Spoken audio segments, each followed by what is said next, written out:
Mendeteksi penyakit autoimun dapat dilakukan berdasarkan temuan lesi di rongga mulut, karena rongga mulut seringkali menjadi lokasi utama manifestasi beberapa penyakit autoimun.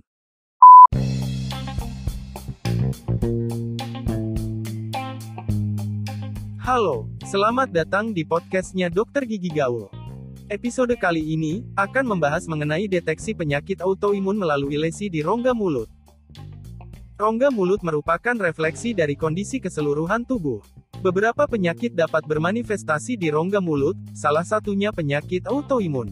Bahkan, rongga mulut dapat menjadi lokasi manifestasi yang utama. Karena itu, dokter gigi sangat berperan penting dalam mendeteksi dini munculnya patologi autoimun, dan dalam melaksanakan multidisiplin perawatan. Diagnosis yang tepat dan cepat akan meningkatkan efisiensi dan efektivitas dalam menyusun strategi perawatan. Sistem imunitas tubuh manusia tersusun dari gabungan komponen molekul yang terdiri dari sel, senyawa kimia, hingga mekanisme pelarutan protein, yang bertujuan untuk melindungi tubuh dari substansi asing, seperti infeksi dan sel tumor. Tubuh mengenali dan membedakan antara komponen molekul tubuh sendiri, dengan substansi asing yang masuk ke dalam tubuh, melalui kemampuan sel imun, khususnya sel limfosit T dan B. Namun, selama proses maturasinya, sel imun dapat bereaksi melawan jaringannya sendiri atau disebut penyakit autoimun. Kombinasi faktor predisposisi dan perubahan faktor lingkungan dapat berkontribusi menjadi penyakit autoimun. Manifestasi lesi oral pada penyakit autoimun seringkali menjadi tanda utama dari penyakit tersebut. Berikut beberapa penyakit autoimun yang memiliki lesi oral khas pada rongga mulut. Sindrom Sjogren. Sindrom Sjogren menyebabkan infiltrasi limfositik dan merusak kelenjar eksokrin pada kelenjar saliva dan lakrimal, sehingga aktivitas sekresinya menurun. Gejala klinis ditandai dengan hiposalivasi dan mulut terasa kering, serostomia, yang disertai juga dengan defisiensi air mata yang menyebabkan seroptalmia. Implikasi pada rongga mulut seringkali terjadi edema dan inflamasi gingiva, karies dentis, dan muncul infeksi oportunis seperti kandidiasis oral. Kondisi ini sering ditemui pada pasien usia di atas 50 tahun, atau yang akan memasuki masa menopause. Systemic Lupus Erythematosus (SLE). Karakteristik umum penyakit SLE adalah pembentukan deposisi autoantibodi dan kompleks imunitas yang mengarah pada kondisi inflamasi, vaskulopati, serta kerusakan organ dan jaringan. Autoantibodi SLE yang menyerang rongga mulut, secara langsung dapat menyebabkan kondisi eritema dan erosi, dengan karakter white streak di sekeliling ulkus. Gambaran ini terlihat hampir serupa dengan oral lichen planus, tetapi ulkus SLE terdapat di berbagai lokasi dalam rongga mulut sedangkan ulkus oral lichen planus umumnya hanya di area palatum. Diagnosis SLE dapat ditegakkan melalui adanya kerusakan organ yang multiple, dan pada pemeriksaan serum ditemukan antibodi antinuklear ANA positif. Penyakit Bechet. Penyakit Bechet ditandai dengan ulcerasi pada rongga mulut dan genital, disertai inflamasi mata. Penyakit ini ditandai dengan adanya perubahan kondisi patologis kulit yang dihubungkan faktor neurologis dan vaskuler. Lesi mukokutan menjadi tanda awal adanya sindroma Bechet. Lesi pada mukokutan juga menjadi kunci utama untuk menegakkan diagnosa serta membedakan dengan lesi ulcerasi aftosa. Ulkus pada penyakit Bechet melingkar dan sangat nyeri. Berawal dari lesi eritematosa yang kemudian menjadi ulkus dengan ukuran bervariasi, dari beberapa milimeter menjadi centimeter. Ulkus pada penyakit Bechet juga muncul pada organ genital, biasanya berukuran kecil dan muncul pada skrotum, dasar penis, atau labia mayora. Lesi juga muncul pada mata yang ditandai dengan fotofobia disertai uveitis, konjungtivitis, serta sering dikaitkan dengan glaukoma dan katarak.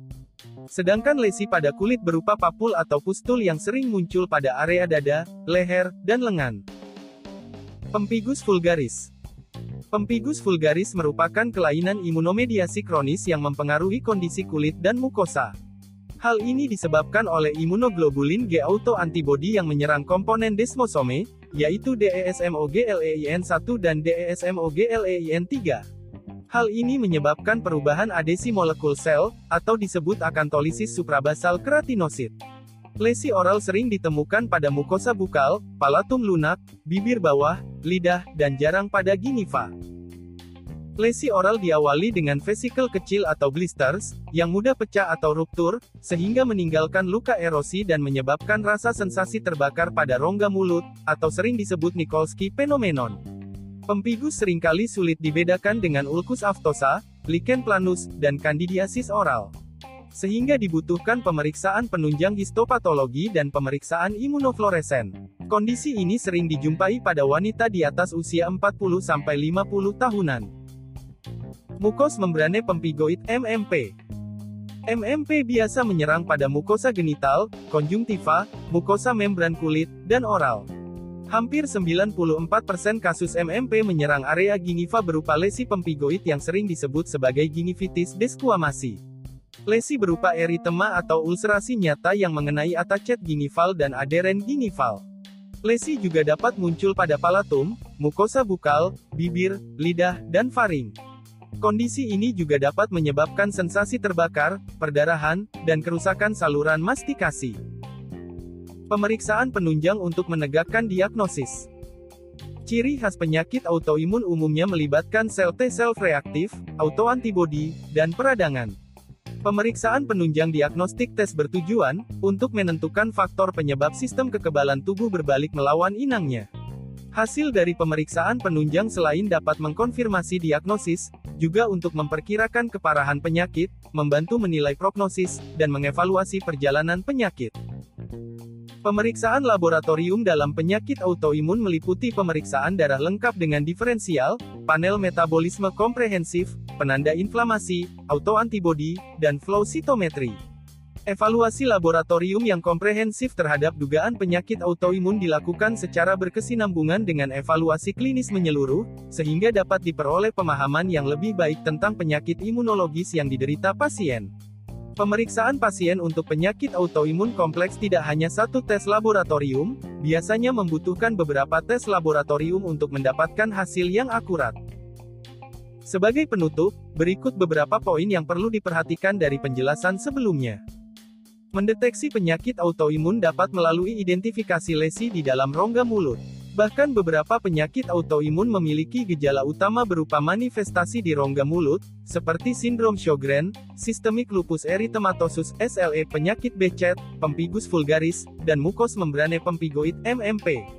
Lesi pada mulut yang berulang harus dicurigai sebagai tanda penyakit autoimun, di mana sebagai dokter gigi dan dokter harus dapat menilai kondisi temuan klinis secara keseluruhan sehingga dapat diperoleh diagnosis yang tepat. Beberapa pemeriksaan utama dan pemeriksaan penunjang dilakukan untuk dapat menentukan faktor penyebab penyakit autoimun, memperkirakan keparahan penyakit, membantu menilai prognosis, dan mengevaluasi perjalanan penyakit, serta untuk mengkonfirmasi diagnosa definitif. Maka, perawatan lesi oral yang diberikan pada pasien dengan kondisi penyakit imun harus melalui pendekatan multidisiplin. Sekian untuk episode kali ini. Terima kasih.